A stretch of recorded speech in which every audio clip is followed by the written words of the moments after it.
Alors Sylvain, bonjour. Bonjour. Alors pourriez-vous rappeler à nos auditeurs comment est né le concept du salon Boldar? Le concept est né à Coudekerque, donc une ville près de Dunkerque.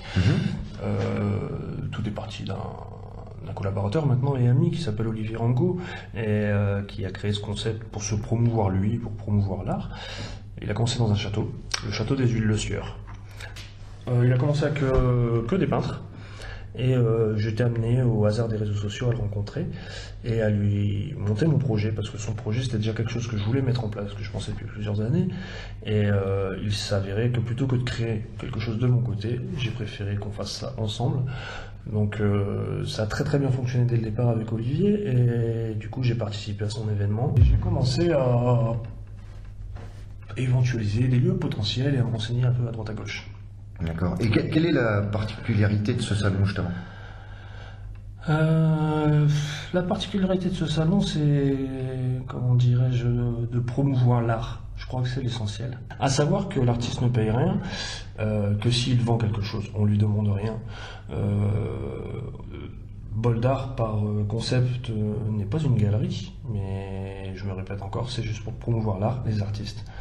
Et voilà, quoi, c'est aussi simple que ça. Puis se promouvoir soi aussi, bien sûr, faut pas être idiot en tant qu'organisateur.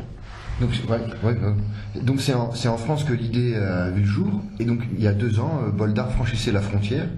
Et pourquoi avoir choisi Moucron pour exporter votre projet? Pourquoi avoir choisi Moucron? Ça me touche beaucoup cette question, je m'y attendais pas. Comment dirais-je? Il y a une phrase qui m'a fort touché au niveau de la Belgique. C'est que la culture en Belgique était un devoir. Et moi, il s'avérait de mon expérience en France que la culture était de plus en plus privatisée. Et donc je me suis orienté vers la Belgique et vers le Staquet, à tout hasard, où j'ai rencontré toute l'équipe du Staquet, qui était en totale adéquation avec le projet. J'ai commencé à exposer à la piscine en face, et c'est là que j'ai rencontré M. Franceus, les chemins de la culture. Ça s'est très bien passé, on a noué des contacts avec les collaborateurs, je ne sais pas si c'est le terme approprié, mais en tout cas le personnel du Staquet, qui est d'ailleurs très compétent, je profite pour le placer au passage. Et l'idée est née, elle a été appuyée par M. Franceus et a été soumise à M. Christian Debar, qui a validé aussi le projet.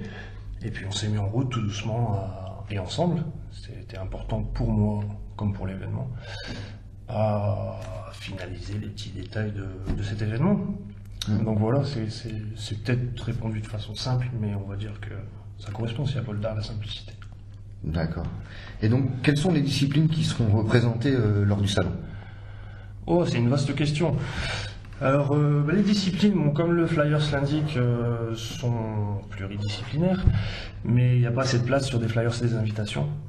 Donc il y a aussi bien... C'est l'art en général, c'est aussi simple que ça. Qui dit art, dit peinture, dit sculpture, dit photographe, dit expression scénique, dit vidéaste, dit musicien, dit danseur, dit... C'est vraiment diversifié. Ouais, tout à fait. Et puis ça n'a pas... Au risque de déplaire, parce que les gens aiment bien mettre des choses dans des cases, mais ça n'a pas de limite, le concept. À savoir que cette année, on aura un top modèle qui va venir cette année, je suis d'ailleurs ravi, qui, en échangeant au téléphone, comprenait pas trop le concept, parce que c'est pas évident. Moi, je fonctionne beaucoup par réseau social, et des fois, les écrits, c'est compliqué.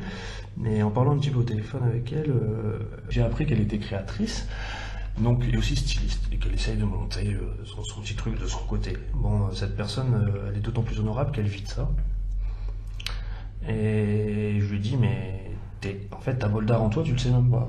Parce que, pour moi, être un modèle posé pour de la photographie, non seulement toi, t'es une œuvre d'art, le photographe qui te photographie est un artiste, donc tu mélanges les concepts, et toi, tu crées quelque chose. Je rebondis là-dessus, justement. Donc, combien d'artistes exposeront, ou combien d'artistes participent à Boldar, et d'où viennent-ils?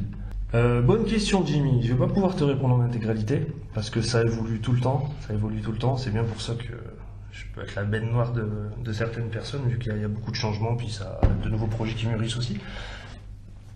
Et officiellement, il y a 44 artistes qui sont des peintres, des sculpteurs, des photographes, de l'expression scénique.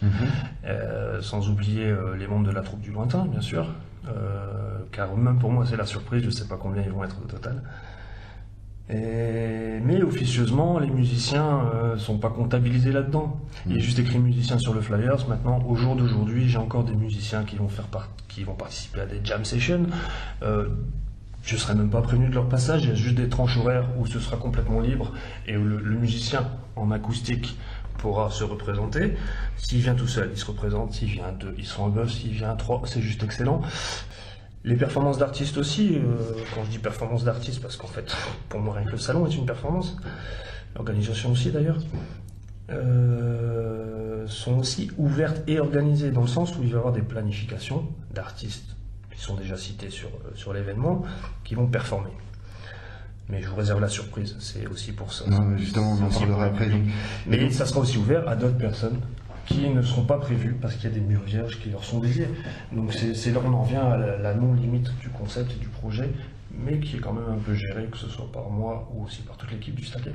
Donc les artistes devraient être présents tout au long du salon, qui je rappelle se tiendra les week-ends du 12 et 13 et 19 et 20 mars. Donc, donc une relation particulière peut se tisser justement entre exposants et visiteurs. Des performances seront également prévues. Ouais, bah tu rebondis bien, ouais, c'est tout à fait ça, quoi. Elles sont prévues et imprévues. D'accord. Et donc ce sera aussi agrémenté par des concerts d'artistes régionaux et d'ailleurs. Tout à fait. Et au hasard des allées du salon, on pourra également rencontrer des visiteurs incongrus. Je parle évidemment de la participation des comédiens du lointain. Ah, c'est ça, exact, ouais. Et puis, pour passer un bon moment, il y aura un bar à disposition des visiteurs aussi. Ok, ouais, c'est tout à fait ça. Il y a une brasserie qui sera mise en place avec de quoi se restaurer.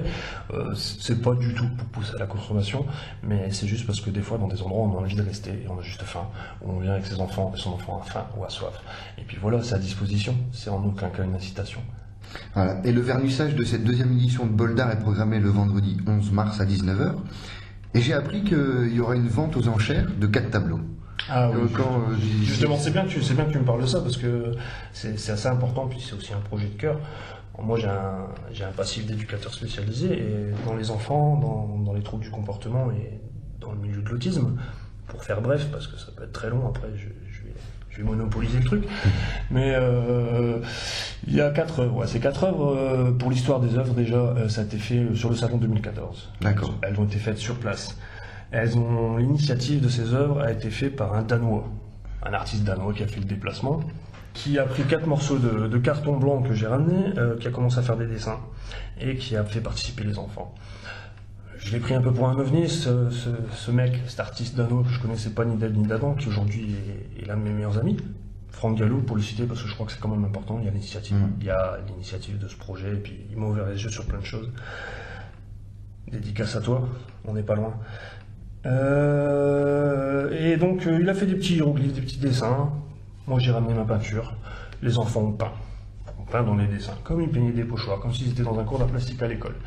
Et ces 4 morceaux de carton, à la fin du salon, le dernier jour, les vibrations étaient tellement bonnes que j'ai à la fois missionné et proposé à des artistes qui voulaient investir un des 4 panneaux, un des 4 morceaux de carton, 50 cm sur 100 cm, de finaliser et de le transformer en œuvre. Alors tout de suite, j'ai eu des volontaires, j'ai même dû mettre le haut là en décidant de qui allait le faire ou pas au final, mais en général les artistes sont assez ouverts pour ce genre de projet.